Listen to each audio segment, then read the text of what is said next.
NIC Asia presents जनता जान्न चाहन्छ। Title sponsor bank पनि साथी पनि राम्रो पनि हाम्रो पनि। स्पोन्सर्ड बाइ LIC नेपाल, जीवन रहँदा पनि जीवन पश्चात पनि। गर्वैदेखि बलियो भूगर्भ सिमेन्ट। स्तरीय प्लम्बिङको भरपर्दो नाम मार्बल।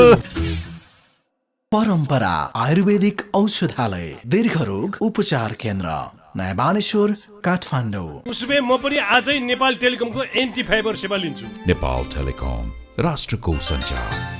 नबिल बैंक, सँगै अघि।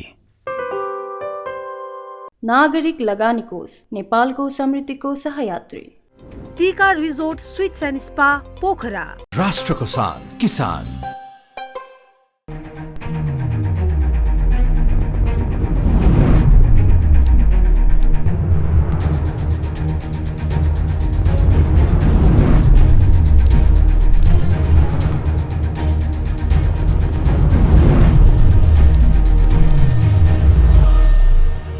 हाम्रो देशका प्रधानमन्त्रीले संसदमा जवाफ दिनुभयो। सांसदहरूको सवाल जवाफमा प्रधानमन्त्री सहभागी भन्नुभयो र गौर हत्याकाण्डको बारेमा प्रश्न सोध्ने सांसद पूर्व मन्त्री आम जनता पार्टीका केन्द्रीय अध्यक्ष प्रभु शाह यतिखेर हाम्रो बेसमा हुनुहुन्छ। प्रभु शाहजी, तपाईँलाई म जनता जान्न चाहन्छन् कार्यक्रम स्वागत गर्न चाहन्छु। धन्यवाद।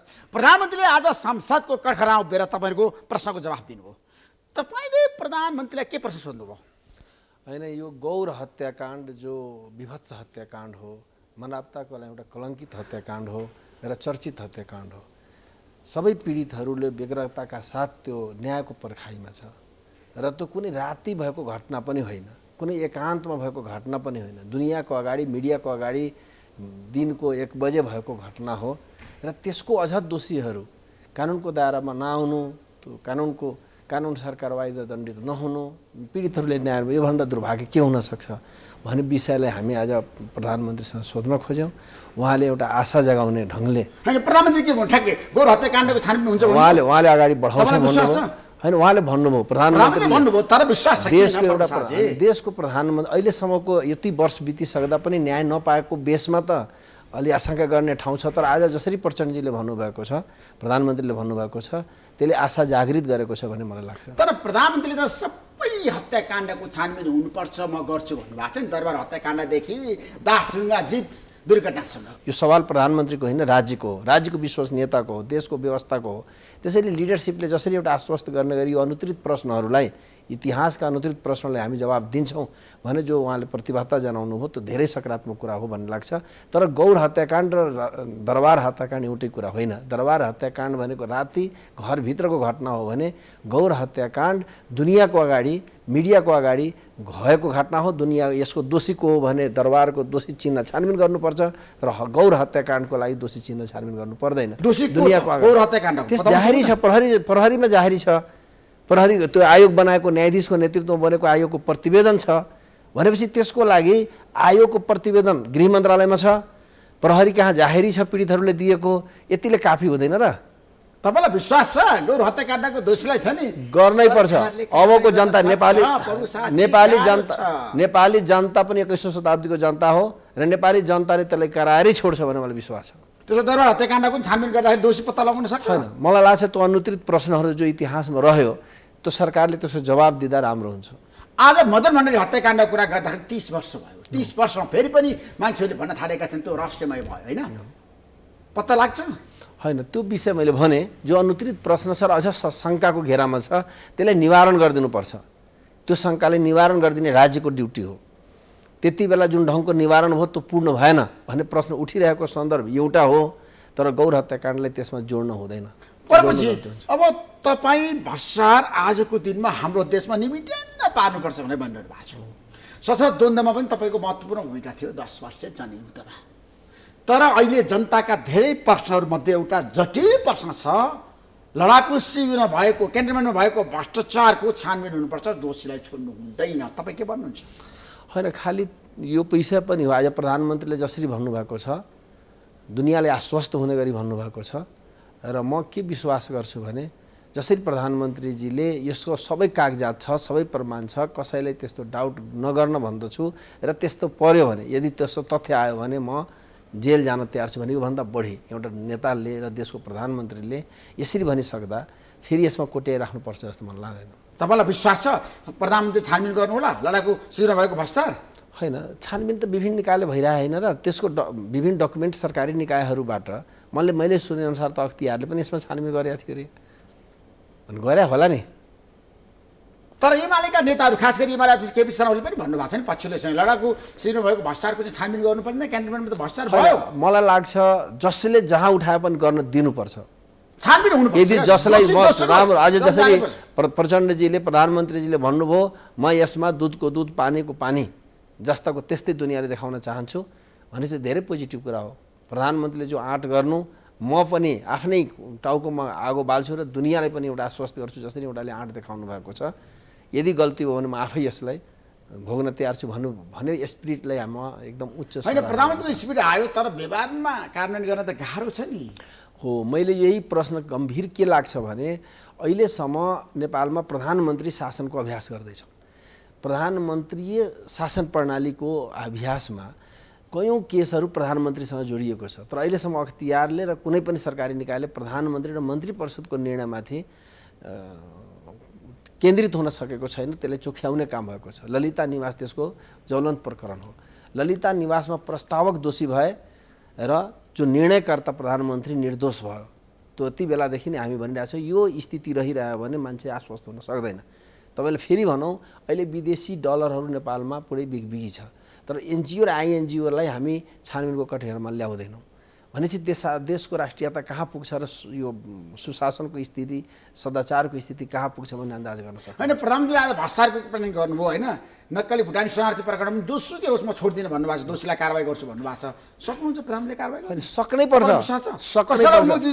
यदि सकेन भने यो कुर्सीमा बस्ने अधिकार छैन जस्तो लाग्छ। जनताले चुप लाग्दैन, यति त मैले बुझेको छु। जनताले जुन ढङ्गको स्पिड देखाइरहेको छ, यदि नेतृत्वकर्ताले त्यो स्पिडमा अगाडि बढ्न सकेन भने जनताले अगाडि बढ्छ। तीन दलका शीर्ष नेताहरू मिलिसकेकै ठाउँ बसिसके नि त, प्रचण्ड, शेरबहादुर देउवा र केपी शर्मा ओली हो। जनता भनेको त्यत्रो वर्षौँदेखि छ नि, उहाँले फास्टफुड पार्न सक्नुहुन्न। जनबहाव भनेको, जनसागर भनेको, जनता भनेको जब राज संस्था यत्रो वर्षदेखि स्थापित संस्थालाई त बगाइदियो भने यो तीन पार्टीको के हैसियत छ? मलाई लाग्दैन जनताको अगाडि टिक्न सक्छ। त्यसैले जनताको जो एउटा उचाइ छ, जनताले जुन स्तरबाट बुझिरहेको छ, सरकारले यसलाई फुलफिल गर्न सकेन, यसलाई डेलिभरी दिन सकेन भने सायद भविष्य जस्तो मलाई लाग्दैन। होइन, प्रधानमन्त्रीले जुन जुन कुरा बताउनु भएको छ होइन, गर्न त गाह्रो छ नि। गर्नै पर्छ, उपाय नै छैन। कि त छोडेर हिँड्नुहोस् न त गर्नुहोस्। गरेर मरेको अवस्थामा छ देश। प्रधानमन्त्रीले गर्नु नसक्नु भएन भने होइन, मलाई लाग्दैन प्रधानमन्त्रीले गर्नै पर्छ। गर्न भएन भने त्यो बस्ने अधिकार रहँदैन।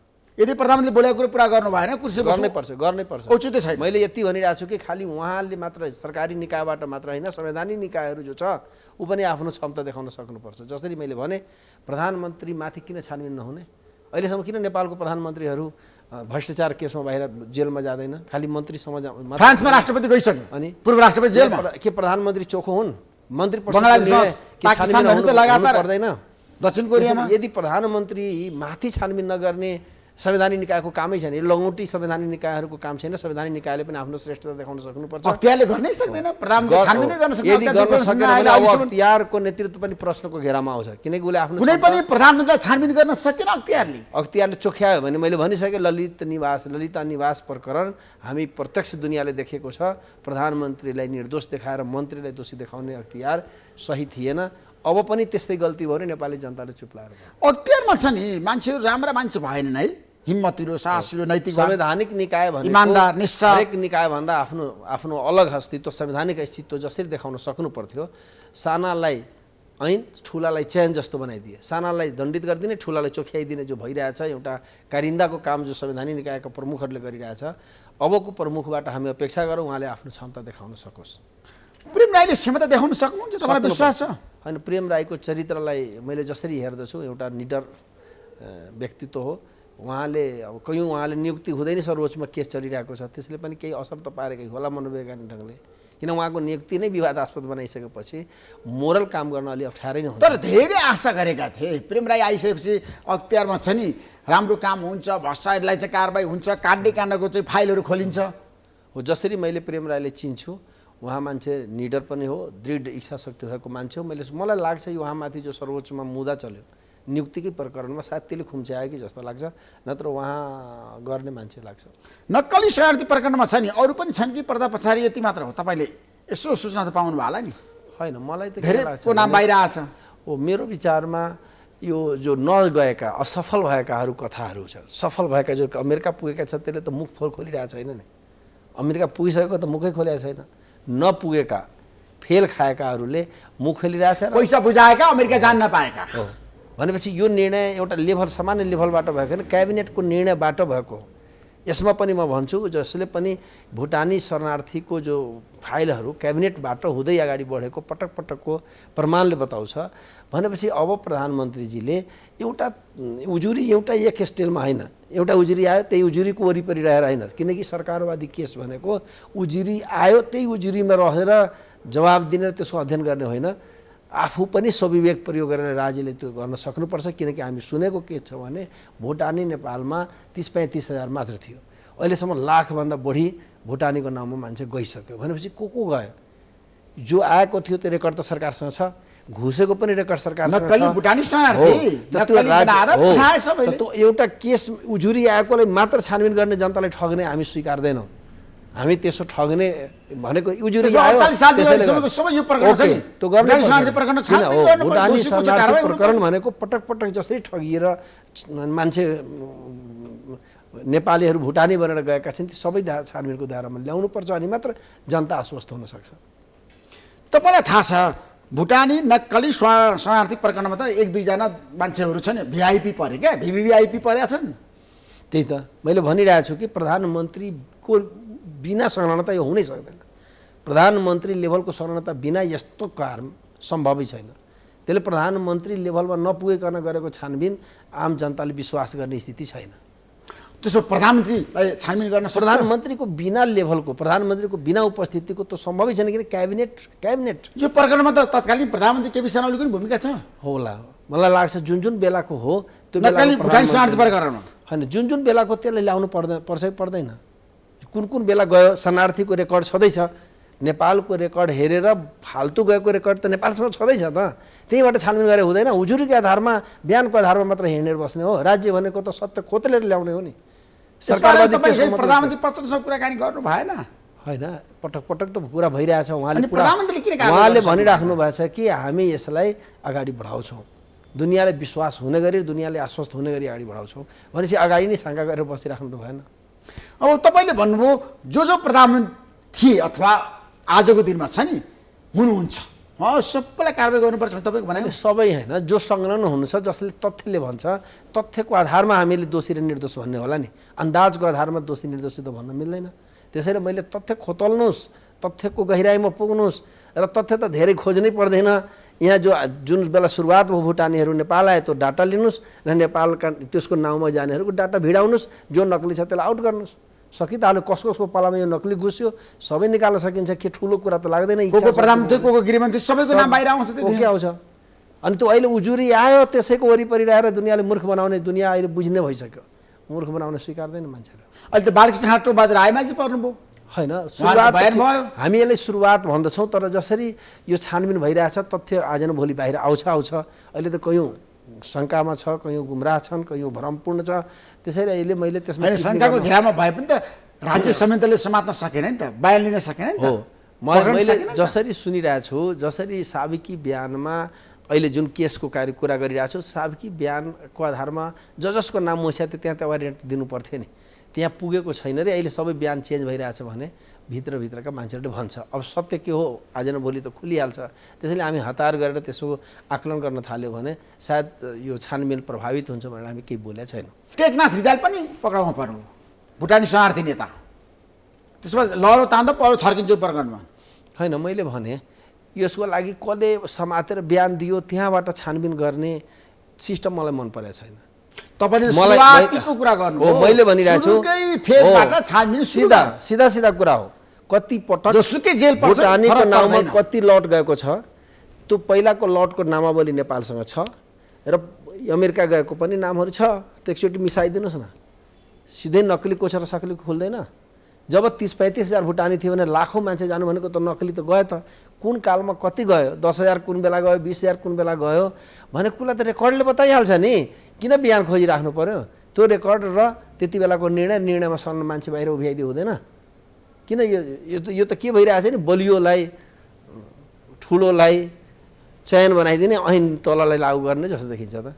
हामी कहाँ छ नि 40 सालको जनआन्दोलनपछि धेरै सरकार बन्यो, तर कुनै पनि सरकारले गरेको भ्रष्टाचारको काण्डको पर्दाफास भएन, छानबिन भएन, दोषीलाई कारबाही भएन। अब होला तपाईँलाई विश्वास छ? हो, तपाईँलाई म एउटा कुरा के भनौँ भने भित्री कुरा, सत्य कुरा कि यो जो दलीय सिस्टम छ अहिले, दलका नेता र मुठीभर आसेपासेले राज गरिरहेछ र यो व्यवस्था रहँदासम्म भ्रष्टाचार अन्त हुने होइन, भ्रष्टाचार फल्ने हो, भ्रष्टाचार बढ्ने हो। तपाईँ पहिला राजतन्त्र, त्यसपछिको संवैधानिक व्यवस्था, संसदीय व्यवस्था र त्यसपछिका गणतान्त्रिक यो अहिलेको काललाई तुलना गरेर हेर्नुहोस् त भ्रष्टाचारको स्केल बढिरहेछ घटिरहेछ। अहिले त राजको चरित्र भनेको लुट भयो। लुट्ने भएपछि राज्य भनेको हिजो कुनै बेला शोषण गर्थ्यो, कुनै बेला दमन गर्थ्यो, अहिले राज्यको चरित्र भनेको लुट्ने हो।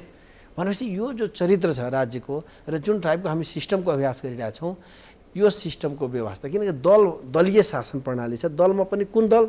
जो नेता र नेताको आसेपासे। अहिले जसरी सरकारमा जो छ, अहिले मुख्यमन्त्री जो हुनुहुन्छ, मेयर हुनुहुन्छ, यिनीहरूको वरिपरिको मान्छेले मात्र राज मेरो हो, सरकार मेरो हो अनुभूति गरिरहेछ। त्यही पार्टीको अर्को मान्छे पीडितको अनुभूति गरिरहेछ, दर्शकको अनुभूति गरिरहेछ भने आम जनता त कहाँ हो भने त्यही पार्टीको मान्छेमा त यो हालत छ। एउटा गुटभन्दा अर्को गुट भयो भने यो सरकार मेरो हो भने फिल्गै छैन, यो पार्टी मेरो हो भने फिल्गै छैन। किनकि यो दलीय यो सिस्टम, जो दलीय सिस्टम जो नेपालमा अभ्यास गरिरहेछौँ, दलतन्त्र हामी भन्छौँ यसलाई, त्यो भनेको मुठीभर व्यक्तिको तन्त्र हो र यसले देशमा अराजकता र लुट बाहेक अरू केही पनि बनाउँदैन। किनकि सङ्ख्या चाहिन्छ सरकार चलाउन, सङ्ख्या हुनको लागि पैसा र शक्ति चाहिन्छ, र शक्ति र पैसा सरकारमा नगइकन हुँदैन। त्यसैले यो श्रृङ्खला जसरी मिलिरहेछ, पैसा र शक्ति भएपछि सांसद जिताउने, सांसद बढी भएपछि सरकार चलाउने, सरकारको लागि जे पनि गर्ने भने जो जबसम्म रहन्छ तबसम्म यो लुटतन्त्र बन्द हुँदैन, भ्रष्टाचार बन्द हुँदैन। होइन, हामी कहाँ छ नेताहरूले भ्रष्टाचार रोक्न पनि सकेनन्, तर नेताहरूले आफूलाई सुधार्न पनि सकेनन्। पर्पछि नेताहरूको जीवनशैली, कार्यशैली, लवाई खवाई हिँडाई रवाब हेर्नुहोस् न, सोखिन भयो नि हाम्रो देशका नेता। मुख्य कुरा भनेको लिडर नै हो। यो व्यवस्था आफै आएको होइन, नेताले ल्याएको व्यवस्था हो। यो प्रणाली आफै आएको होइन, नेताले ल्याएको प्रणाली हो। त्यसैले तपाईँलाई म के भन्छु भने यो नेताबाटै सुरु हुन्छ, तर मात्र नेताले मात्र भएन, संरचना पनि सम्बन्धित जवाबदेही हुन्छ। किनकि अहिलेको संरचना, अहिलेको सिस्टम जो छ, प्रणाली छ, यो प्रणाली र यो संरचनाले लुटलाई रोक्न सक्दैन, लुटलाई बढावा दिने हो। एकाधवटा घटनाले न्यूनीकरण गर्ने, अलि रोके जस्तो देखाउन त सक्छ, चकमा दिन सक्छ, तर अन्तर्यबाट जरा फाल्न सक्दैन। किनकि यो जरा नै लुटतन्त्रको जरा। यो सिस्टम रहँदासम्म लुटतन्त्र रोक्न सम्भव छैन। यो दुनियाँले यो बुझेर अनि अगाडि मान्छेहरू भन्छन् लुटतन्त्र हो, लोकतन्त्र होइन, जे पनि गर्न पाइन्छ, भ्रष्टाचार गर्न पाइन्छ। विश्वहरूको दबदबा छ। लोकतन्त्र भनेको के हो? लोकतन्त्र भनेको जनताबाट निर्वाचितहरूको बोलबाला, श्रेष्ठतालाई लोकतन्त्र भन्छौँ। अहिले निर्वाचितहरूको बोलबाला कहाँ छ? हिजो जसरी राजाको कारिन्दाहरू पञ्चायतमा बस्थे, जो सांसद यसो हेर्दा चुनाव जितेर आउँथ्यो तर राजाका कारिन्दा थिए, भारदार थिए, त्यस्तै अहिले दल र दलका नेताको भारदार छ। नेताजीको इसारा बिना तपाईँ संसदमा हल्नै सक्नुहुन्न। दलका नेताहरूले इसारा दियो भने हल्ने, इसारा दिएन हल्न पनि सक्नुहुन्न। भने यो त संसद जनताको संसद हो कि मुठीभर नेताजीहरूको भारदारी सभा हो? यो संसद भनेको जनताको प्रतिनिधिहरूको सभा मैले हेर्दिनँ। प्रदेश सभा तपाईँ हेर्नुहोला, संसद हेर्नुहोला, यसो हेर्दा त जनताबाट जितेका आएको छु, यति मत ल्याएका छौँ, तर मेरो लगाम भनेको दलको नेताजीको भने अर्को हिजो ठुलो राजा थियो, अहिले सानो राजाजीको हातमा लगाम छ। त त्यो त भारदारी सभा हो नि, के को लोकतन्त्र हुनु? त्यसैले लोकतन्त्र होइन। लोकतन्त्र भएको भए भ्रष्टाचार हुँदैन। दलतन्त्र र मुठीभर मान्छेको मनमानी चलिरहेछ र आफ्नो राजलाई बचाउन शक्तिको दुरुपयोग गरिरहेछ र पैसाको दुरुपयोग गरिरहेछ। त्यो पैसा ल्याउनु राज चाहियो। सरकारमा नगइकन कहाँबाट पैसा आउनु? सरकारमा जानुपर्छ, सरकारमा जाने, मन्त्री बन्ने, भ्रष्टाचार गर्ने, पैसा कमाउने, चुनावमा जाने। राजको चरित्र भनेकै पञ्चायत कालमा र सामन्ती राणा कालमा दमनकारी चरित्र थियो, राजले दमन गर्थ्यो भने यता तपाईँ संसदीय कालमा हेर्नुहुन्छ भने त्यति बेला शोषणको तरिका अपनाउँथ्यो, अहिले लुटको तरिका अपनाइरहेछ। अरू बाहिरको मान्छेहरू पीडित छन्, राज्यमा बसेका कार्यालय सहयोग पिउन किन नहोस्, खरदार किन नहोस्, टप अफसर किन नहोस्, सचिव किन नहोस्, यता सदस्य किन नहोस्, सांसद किन, विधायक किन नहोस्, सबैको चरित्र भनेको मूलभूत रूपमा लुट्ने बाहेक अरू केही पनि छैन। किनकि यो राज संरचनाले सेवा गर्न होइन सक्दैन। धेरै लुटे नेताहरूले देशलाई खोक्रो बनायो होइन, भ्रष्टाचार गरे भनेर धेरैको आरोप छ। जनताहरू आक्रोशित पनि छन्, पुरानो दललाई अब सहयोग नगर्ने, नयाँ दललाई साथ दिने होइन। किन जनताहरू चाहिँ नयाँ दलप्रति आकर्षित, पुरानो दलप्रति चाहिँ दल विकर्षण? मैले भन्छु यो दलको पनि समस्या होइन, यो सिस्टम यही रह्यो भने त्यो नयाँले पनि केही गरी खाँदैन। किनकि कुरा भनेको कारखानाको हो। तपाईँको चुरोट कारखाना खोलिदिएपछि बजारमा त चुरोटै पाउँछ नि। चिनीको फ्याक्ट्री खोलेपछि चिनी पाउँछ। त त्यो यो फ्याक्ट्री यो संरचनै त्यस्तो भयो कि नयाँ आए पनि उही गर्ने हो, पुरानो आए पनि उही गर्ने। कि नेपालमा स्थिरता नयाँ आएपछि दिन्छु, पुरानोले दिएन भने हुँदैन। नयाँले मैले यो गरेर पुरानो कुरा जो सिस्टमबाट आउने चिजहरू के गर्नुहुन्छ? ट्रेनको लिकमा त ट्रेनै गुडाउने हो नि, अरू त गुड्दैन। या बाङ्गो रोडमा तपाईँले गाडीमा सिधा चलाउँछु भने चल्नै सक्दैन।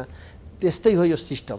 तपाईँ सिस्टमलाई साथीहरूले भन्नुहुन्छ व्यवस्था बदलियो, व्यवस्था बदले होइन, व्यवस्था बिगाडेको हामीले। एउटा घर थियो तपाईँको, मैले यो घर तोड्छु र अर्को बनाउँछु, तोडिदिनु भयो, अर्को बनाउनु पनि भएन, अर्कै विचित्रको बनाइदिनु भयो। त्यो न मकान छ न यो अर्को पुरानो घर हो भनेपछि यो चरित्र व्यवस्था अहिले जो मान्छेले व्यवस्था बदले, यत्रो व्यवस्था बदले, यसो हेर्दा त घर भत्काएको त बदलेकै भन्नुपर्छ। मैले भन्छु व्यवस्था बिगाडिएको छ, हिजो जस्तो पनि छैन, नयाँ पनि छैन। यसले भ्रष्टाचार बाहेक अरू केही पनि दिन सक्दैन, लुट भ्रष्टाचार बाहेक केही पनि दिँदैन। अनि तपाईँहरू पनि त सरकारलाई समर्थन गरिरहनु भएको छ, तपाईँको पार्टीले पनि। मैले सरकारका भने सिस्टम आम जनता पार्टीले गरेका छ नि तपाईँले राम्ररी थाहा हुनुपर्छ। जुन बेला के भयो त, के पायो जनताले? खोइ त विकास हो, खोइ त तपाईँ भ्रष्टाचार पुरानै भएको। पत्रकार हो, तपाईँले राम्ररी थाहा हुनुपर्छ। संविधान सभामा संविधान निर्माण भइराख्दा प्रभु शाहले के गरिरहेको थियो? यो संविधानको विरोधमा थिएँ मैले। यो संविधान जनतालाई ठग्ने, जनताप्रति धोका भइरहेछ, यो देशलाई सही दिशा दिन सक्दैन, देशलाई बर्बाद गर्छ। त्यसैले यो संविधानको विरुद्धमा थिएँ। अन्ततसम्म मैले विरोधमै बसेँ, सही गरिनँ, ताकमा उजुन्ड्याइनँ र यो संविधानले देशलाई अहिले त मेरो अब सबैले भन्नुपर्ने होला नि, संविधान बेठिक थियो भनेर प्रभु शाह त्यति बेलादेखि लडिरहेछ भन्ने कुरा बिर्सेर अहिले फेरि जनताले के भन्नुहुन्छ तपाईँ? मैले जुन बेला संविधान बनिरहेको थियो त्यति बेलादेखि नै भनिरहेको छु कि यो संविधान रहँदासम्म, यो व्यवस्था रहँदासम्म नेपालले सुशासन पनि पाउँदैन, नेपालमा विकास पनि हुँदैन, नेपाल बन्ने त कहाँ हो, अस्तित्व पनि सायद रहँदैन जस्तो स्थिति हुन्छ। त्यसैले यो संविधानलाई स्वीकार्न सकिन्न भन्दै थिएँ त्यति बेला भन्नुभयो। तर हाम्रो देशका नेताहरू के सबै दोषी हुन् त? होइन, मैले यो नेताहरूकै कारणले सबै कुरा बिग्रिएको हो त, देश बर्बाद भएको हो त। ल मैले भन्छु, जनताले म तीनटा कुरा समस्या भोगेको हो त। माथि बोर्डमा के लेखिएको छ? सङ्घीय लोकतान्त्रिक गणतन्त्र लेखिएको छ। दुनियाँले त हामीले के भन्छ? सङ्घीयता ल्याए, समानुपातिक ल्याए, लोकतन्त्र ल्याए। यो सबै ठग्ने कुरा होइन। सङ्घीयताको एउटा मापदण्ड हुन्छ, हरेक चिजको एउटा फिलरहरू हुन्छ, एउटा सिस्टम हुन्छ, एउटा सूत्र हुन्छ। भने नेपालमा यो सङ्घीयता हो। सङ्घीयता भनेको 761वटा सरकार हुन्छ, 761वटा सरकार दिने सङ्घीयता नेपालमा दुनियाँमा कहीँ सुन्नु भएको छ? यति थोरै जनसङ्ख्या छ हेर्नु त। नेपाल जस्तो देशमा 761वटा सरकार दिने सङ्घीयता चाहिएको छ। कुनै राज्य केन्द्रको कुनै एक मिनट, केन्द्रको कुनै संरचना भत्केको सुन्नु भएको छ? जो थियो हिजो राजतन्त्रमा संरचना बढ्दै मात्र गएको छ। अहिले गणतन्त्रमा जति बढेको, जहाँ पनि कुनै कार्यक्रम हट्या छैन, संरचना हट्या छैन, संरचना थप्ने मात्र भएको छ भने कति लोड सहने भन्ने प्रश्न। त्यसले सङ्घीयता नै छैन। सङ्घीयताको चरित्र बिगाडिएको छ। अब चरित्र बिगाडिदिएपछि तरकारी बनाउनु भयो, यति गोबर हालिदिएपछि के हुन्छ तरकारीको हालत? तपाईँले दुध हाल्नुभयो, यति खटाइ हालिदिएपछि के हुन्छ दुधको हालत? भने जस्तै सङ्घीयताको चरित्र हारियो। लोकतन्त्र मैले तपाईँले भन्छु, लोकतन्त्रको सार कुरा के हुन्छन् भने जनताबाट जित्नेहरूको कुरा चल्छ। कम्तीमा अहिले नेपालमा जित्नेहरूको बोलबाला छ, दलको नेताको बोलबाला छ, जित्नेहरूको बोलबाला छैन। नेताजीको बोलबाला छ। जित्नेहरू त उसको कारिन्दा हुन्, जे भन्छ त्यही गर्नुपर्छ। दलीय तन्त्र हो, लोकतन्त्र होइन। यो ठान्नु हुँदैन। गणतन्त्र भनेको आम जनताको शासनलाई भन्छौँ, आम जनता मालिक हुने शासन। यसमा आम जनताको नाममा मुठीभर मान्छेले राज गरिरहेछ। त्यसले राजतन्त्र जस्तै नभन्ने त के भन्ने? यसलाई गणतन्त्र भन्ने? दुनियाँमा पनि गणतन्त्र छ, दुनियाँ पनि लोकतन्त्र छ। यस्तो लोकतन्त्र दुनियाँ बताउनु त कुन देशमा छ? त्यसैले यो देश मान्छे बोर्ड राखिदिन्छ, यहाँ शाकाहारी होटल छ, भित्र मासु पाकेर खाइरहेछ मान्छे। यस्तो ठग्ने हो त नि? त यो ठगैती हेरेर त संविधान सभामा एउटा होइन, संहिता काम नलाग्ने भयो, संहिता खारेज गर्नुपर्छ। संहिता भनेको नेपाली जनताले स्वीकार्नै सक्दैन, महँगो भयो। आज यति धेरै सांसद मन्त्री कसरी पाल्नु पर्छ? तपाईँले कुरा के बुझ्नुहोस्, जसले यो कुरा गरिरहेछ कि त ऊ सही ढङ्गले बुझ्या छैन या बुझेर गुमराह बनाइरहेछ। कुरा के हो भने प्रदेश 7वटा छ। अहिले दुनियाँले के बुझ्छन्? प्रदेशलाई सङ्घ भन्छ, स्थानीयलाई सङ्घ होइन भन्छ, जबकि सङ्घकै इकाइ संवैधानिक इकाइ भनेको स्थानीय पनि हो, संवैधानिक इकाइ भनेको प्रदेश पनि हो। प्रदेशको जो खर्च भन्छौँ, प्रदेशमा 60 वटा सांसद छ, एउटा नगरपालिकामा 60 भन्दा बढी छ। जसले कानुन बनाउँछौँ, परिषद भन्छौँ या हाम्रो सभा भन्छौँ, नगर सभा भनौँ या प्रदेश सभा भनौँ, प्रदेश सभामा सांसदको सङ्ख्याबाट एउटा नगरपालिकामा बढी छ। त्यसको चालु पैसा एकचोटि निकाल्नुहोस् त, स्थानीय तहको चालु पैसा जसमा हामी खर्च गरेर सिध्याइदिन्छौँ, एउटा जिल्लाभरिको स्थानीय तहको पैसा एक ठाउँमा जोड्नुहोस् र प्रदेशको एक ठाउँमा जोड्नुहोस्, प्रदेशभन्दा कति गुणा बढी स्थानीय तहको छ। 753 वटा राजा पालिदिया छौँ, त्यो चयन अफ कमान्ड हुनु पर्दैन? केन्द्रको मातहतमा प्रदेश, प्रदेशको मातहतमा स्थानीय हुनु पर्दैन? यसरी समानान्तर संवैधानिक इकाइहरू खडा गरेर देशमा अराजकता सृष्टि गर्ने, लुटको राज खडा गर्ने, अनि संघीयता खराब। संघीयताले भएको होइन, नेताहरूको कुनियत र माथिको केन्द्रीकृत शासन प्रणालीले भएको। केन्द्रमा के छ बाँकी? एउटा डिप ट्युबवेल पनि स्थानीयले पनि गाड्छ, केन्द्रले पनि गाड्छ। एउटा टोयलेट बनाउने काम केन्द्रले पनि गर्छ, तलले पनि गर्छ। एउटा बोर्डिङ गाड्ने काम केन्द्रले पनि गर्छ। यस्तो कहीँ दुनियाँमा संघीयता हेर्नु भएको छ? शक्तिको बाँडफाट यसरी भएको छ। कहीँ पनि संघीयताको कुरा यो प्रणाली नै खराब छ। होइन, संघीयता नै छैन भने मैले संघीयता जसले भनिरहेछ कि संघीयता छ, झुट बोलिरहेछ। संघीयता चाहिन्छ। जसले भनिरहेछ कि यो संघीयता छैन, संघीयता छैन। देशमा 7 वटा प्रदेश, कागजमा मात्र लेखेको, कागजमा लेखिएको। प्रदेश सरकारले अधिकार पाएको छैन। प्रदेशमा के भन्छ र? जस्तो तपाईँलाई सुरक्षा र राजस्वको जिम्मा केन्द्रलाई छ, प्राकृतिक साधन स्रोतको जिम्मा स्थानीयलाई छ। प्रदेशको के छ र भन्नु त मलाई? प्रदेशमा छ के? केन्द्रले दिएको पैसा मुठी खोलेर जो दिन्छ त्यसैले लुट्ने हो भन्दा त बढी केही गर्न सक्दैन। किन त्यो मालिक नै होइन नि। राज्य भनेको एउटा हुन्छन्, सङ्घ भनेको सबै राज्य मिलेर बन्छ सङ्घ। सङ्घीयता भनेको यही हो। तर राज्यलाई जसरी टुक्रा टाक्री गरेर त्यसलाई बर्बाद गर्ने जो खेल भएको छ, त्यो गर्नेहरूलाई अब दण्डित गर्ने बेला आयो। म भन्छु आम जनतालाई एकचोटि तपाईँले बिना पूर्वाग्रह, किनकि कयौँ साम्प्रदायिक र प्रतिक्रियावादीहरूले पहाडी मधेसी बनाइदिएको थियो संविधान घोषणा गर्ने बेला। संविधान राम्रो हो भन्ने पहाडी, नराम्रो हो मधेसी। म भन्छु त्यो चस्माबाट मुक्त हुनुहोस्। यो संविधानलाई मधेसीले पोजिटिभली हेर्नुहोस्, पहाडीले नेगेटिभली हेर्नुहोस्, र अनि मात्र चोर समात्न सक्नुहुन्छ। यसले आफ्नो गल्ती छुपाउन, आफ्नो अपराध छुपाउन साम्प्रदायिक हावा बनाएको थियो। मधेसी, पहाडी वा नेपाली इन्डियन जस्तो बनाएर दुनियाँले मूर्ख बनाइरहेको थियो। अबको व्यवहारले आँखा खोल्ने बेला आयो भन्ने लाग्छ। पर्वतजी, अबको सरकारको कुरा गर्दाखेरि, यसको आयुको कुरा गर्दाखेरि, अस्थिरताको कुरा गर्दाखेरि मान्छेहरू के भन्छन् भन्दाखेरि प्रचण्डको नेतृत्व सरकारले पुरा अवधि काम गर्न सक्दैन, बिचैमा ढल्न सक्छ। तपाईँलाई के लाग्छ? नेपालको जो दलीय सिस्टम छ नि, मिश्रित निर्वाचन प्रणाली छ, कसैको मेजोरिटी छैन, तेस्रो पार्टीले अहिले सरकारको नेतृत्व गरिरहेछ भन्ने कुराले पनि हामी हेक्का राख्नुपर्छ। यति दिन हुँदा नै जसरी कोर्स चेन्ज भइरहेछ, तर प्रचण्डजी जसरी सबैलाई लिएर हिँडिराख्नु भएको छ र आम जनताको चाहना अनुसार जसरी उहाँले जान कोसिस गर्नुभएको छ, यो स्पिड हेर्दा अहिले तुरुन्तै सरकारको विकल्प सोच्ने बेला होइन। प्रचण्डको विकल्प खोज्ने बेला भएको छैन। होइन, किनकि उहाँले जनताले सोचेकै दिशामा अगाडि बढिराख्ने र सबै दललाई सकभर मिलाएर जाने जो डेलिभरी दिने प्रधानमन्त्री सफल हो त? सायद अहिलेसम्मको सरकार गइरहेछ। अहिलेसम्मको सूचकाङ्क हेर्दा प्रश्न उठाउने ठाउँ छैन, सराहना गर्ने बेला हो। सरकारको नीति र कार्यक्रम भोलि आउँदैछ, सायद त्यो राम्रो आउँछ होइन? मैले बजेट कस्तो आउँछ? अहिलेको अब जतिको सीमाहरू छ, देशको जो स्रोत साधनको सीमाहरू, मलाई लाग्छ अहिलेको बजेट अरू तुलनात्मक रूपले राम्रो आउनुपर्छ। अब तपाईँको पार्टी छ नि, आम जनता पार्टी, कसरी अगाडि बढ्छ? यसको नीति के हो? वैचारिक रूपमा कसरी अगाडि जान्छ? तपाईँ मधेस बेस पोलिटिकल पार्टीको नेतृत्व गरिरहनु भएको छ कि समग्र देशको नेतृत्व गर्नुहुन्छ? तपाईँको पार्टीको सही फ्युचर कस्तो छ? हो, हामी के भन्यौँ भने देशमा जो व्यवस्था छ यसले दलतन्त्र ल्यायो। हामीले लोकतन्त्रको लागि लड्यौँ, राजतन्त्रलाई फाल्यौँ, तर भइदियो के? दलतन्त्र हो। नेताहरू चोर निस्के, ठग निस्के, धोका दिए जनतालाई। जनताको शासन ल्याउँछु भनेर लडाए, लेख्ने बनाउने बेला आफ्नै फाइदाको, आफ्नै हालिमुहाली चल्ने व्यवस्था ल्याइदिए। त्यसलाई हामी बदल्छौँ भनेका छौँ। यो दलतन्त्रलाई स्वीकार्दैनौँ। लोकतन्त्रको लागि जनता मरेको हो, जनता मालिक हुनुपर्छ। अहिले पनि तपाईँ हेर्नुहुन्छ, एउटा कर्मचारी, सामान्य कर्मचारी होस् या सामान्य सदस्य, वाडा सदस्य जितेको या विधायक सांसद जितेको, कहिले जनताबाट डराएको सुन्नुभएको छ? जनताको लोकतन्त्र भनेको जनता मालिक हुन्छ, मालिकबाट डराउनु पर्ने। नेताबाट डराउँछ, नेता एउटा सांसद थोरै नेताबाट काम छ, आफ्नो नेताले आज यो गर भनेपछि गर्छ, तर जनताले गर्न पनि भन्दैन, किनकि यो लोकतन्त्र होइन, दलतन्त्र हो। दलका मुठीभर मान्छेको हालिमुहाली छ, त्यसलाई उखाडेर फाल्छु भनेर म आम जनता पार्टी बनाएँ। किन आम जनता लाचारै रह्यो, देशमा आम जनताको लागि लोकतन्त्र भएन। आम जनता अहिले पनि मुख्य दर्शक छन्, लाचार छन्, कमजोर छन्, त्यसलाई बलियो र शासक बनाउनलाई हामी आम जनता पार्टी बनाएको हो भन्ने कुरा सही ढङ्गले बुझ्न जरुरी छ। दोस्रो, अहिले देशमा जो व्यवस्था हो, कुरा यति खालि नेता चोर भएर यो व्यवस्था चोर जस्तो भयो। यो व्यवस्था किन काम गर्न सकिरहेछ भने नि ठग नेताले त ठगै जस्तो संरचना खडा गर्छ नि। त्यसैले यो संरचना सहितको व्यवस्था बदल्न के हो मान्छेले भन्छ व्यवस्था बदल्यो अवस्था यो चोरको कुरा हो सही कुरा होइन होइन, व्यवस्था परिवर्तन कहिले पनि विचार र व्यवहार तपाईँले बुझ्नु होला नै परिवर्तन हुँदाखेरि पनि अवस्था त परिवर्तन तपाईँलाई म भनिदिन्छु तपाईँलाई के व्यवस्था मैले भनिरहेको छु महँगी छ, भ्रष्टाचार छ, सुशासन तपाईँले छैन, त्यही कुरा कुशासन भन्छु छ, अस्थिरता छ।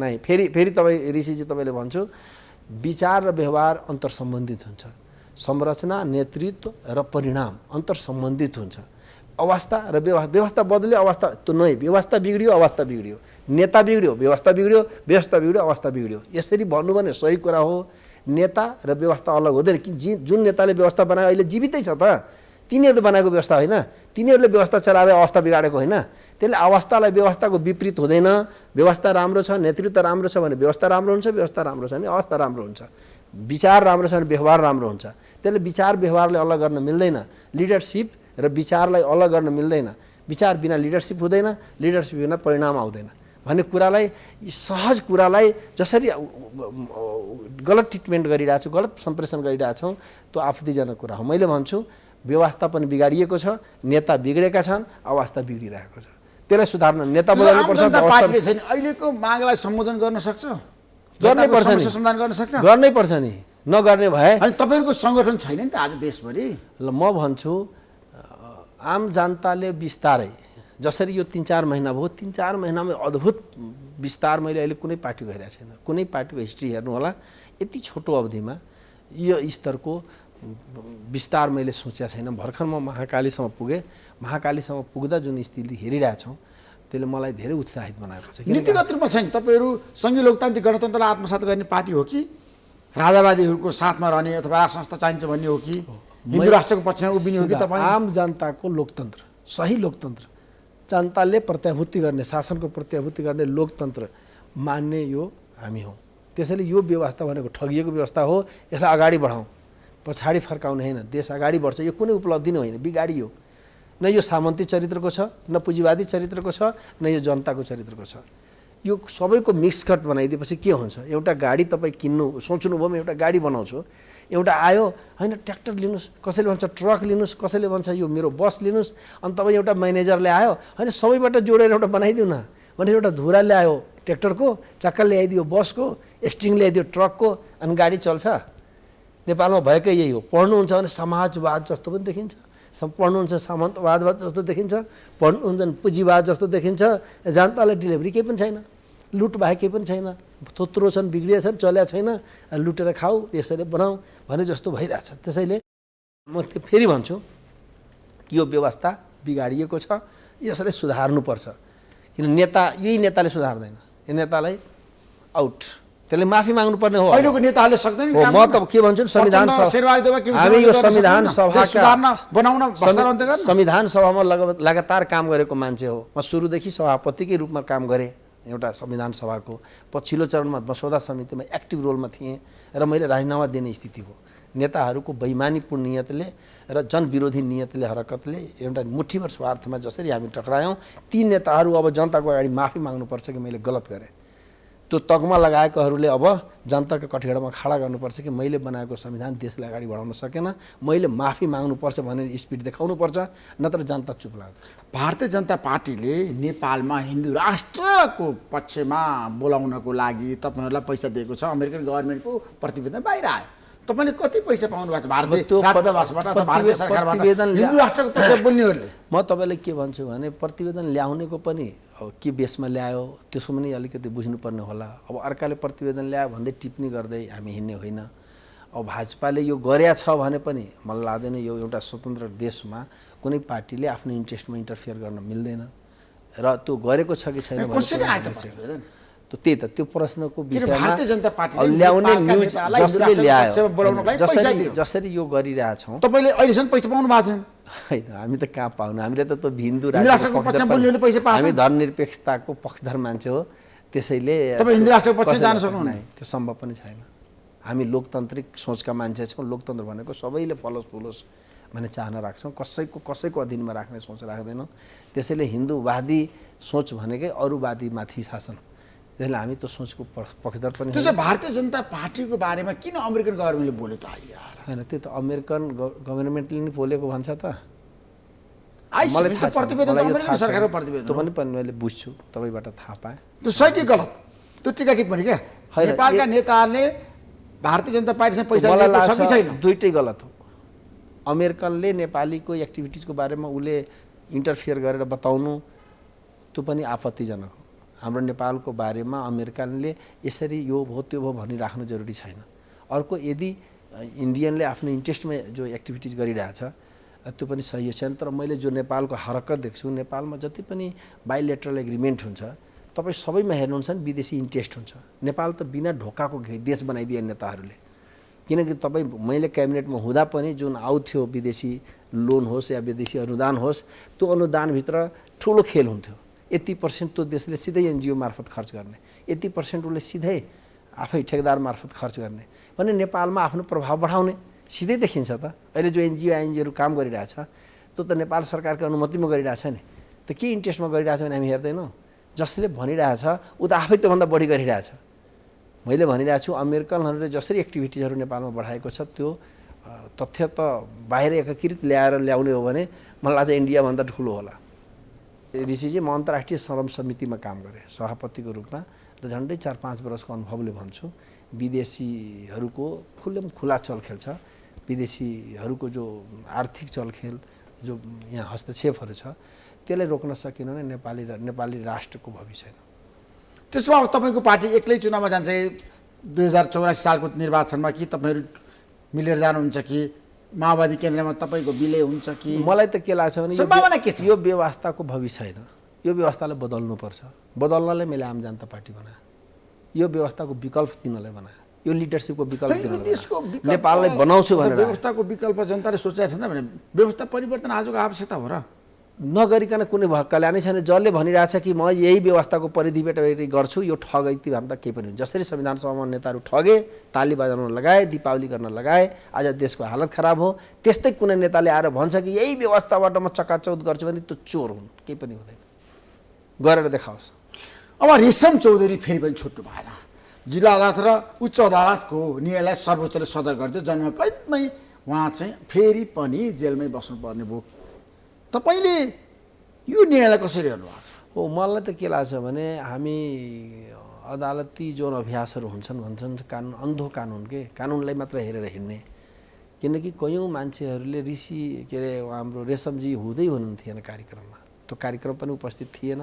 उहाँको सनदन कतै देखिन्छन् भने धेरै तथ्यहरूबाट हामी गाउँथ्यौँ। हामी पर्सनल पनि हामी टेस्ट गर्न खोज्दा होइन अरूको होला, तर उहाँको त्यो उपस्थिति पनि एक त त्यो आन्दोलनलाई कसरी लिने, त्यो घटनालाई कसरी लिने, एउटा अपराधिक एङ्गलले लिए पनि जसको उपस्थिति नै छैन, जसलाई दोषी बनाइराख्यो र प्रमाण पनि त्यसरी नै बोलिराख्यो। एउटालाई निर्दोष दिने, सहभागी हुने निर्दोष हुने, सहभागी नभए दोषी हुने, न्याय प्रणाली र खास गरेर सरकारी अनुसन्धानकर्ताहरू र न्यायिक निरूपण गर्ने निकायहरूले यो सायद यसमा कहीँ न कहीँ त्रुटि छ। यदि रेशमजी निर्दोष हो जसरी हामी सुन्छौँ, यदि उहाँ निर्दोष हो भने हाम्रो न्याय प्रणाली निर्दोषलाई निर्दोष, दोषीलाई दोषी बनाउन त असक्षम भयो त। जुन न्यायाधीशले गरे पनि व्यक्तिगत म टिप्पणी गर्दिनँ, प्रणालीको जुन अब हामी जस्तो प्रहरीले अनुसन्धान गर्छ, सरकारी वकिल अभियोजन गर्छ र न्यायालयले न्याय निरूपण गर्छ। न्याय निरूपण त भएन नि। यदि निर्दोष हो भने त न्याय निरूपण भएन भनेपछि कहीँ न कहीँ हाम्रो त्रुटि अनुसन्धानमा छ कि न्याय निरूपणमा छ कि अभियोजनमा छ कि? किनकि दुधको दुध पानीको पानी जनता जान्न चाहन्थ्यो। राज्यमाथि विश्वास छ, न्याय प्रणालीमाथि विश्वास छ र आँखैले हेरिरहेछ जसको छैन। न्याय प्रणालीको कुरा गर्दा अदालतमा भ्रष्टाचार हुन्छ धेरै। त्यही त भने जसले मैले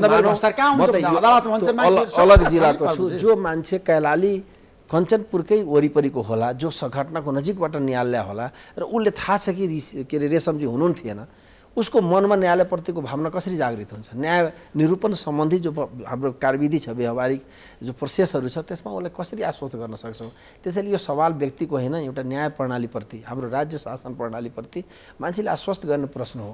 त्यसैले कहीँ न कहीँ यदि त्यस्तो मिक्स भएको छ भने हामी प्रणालीको कहीँ न कहीँ त्रुटि छौँ, हामी त्यसमा करेक्सन गर्नुपर्छ। थ्याङ्क यू सो मच प्रभुजी, महत्त्वपूर्ण समय दिनुभयो। तपाईँलाई म धेरै धेरै धन्यवाद दिन चाहन्छु।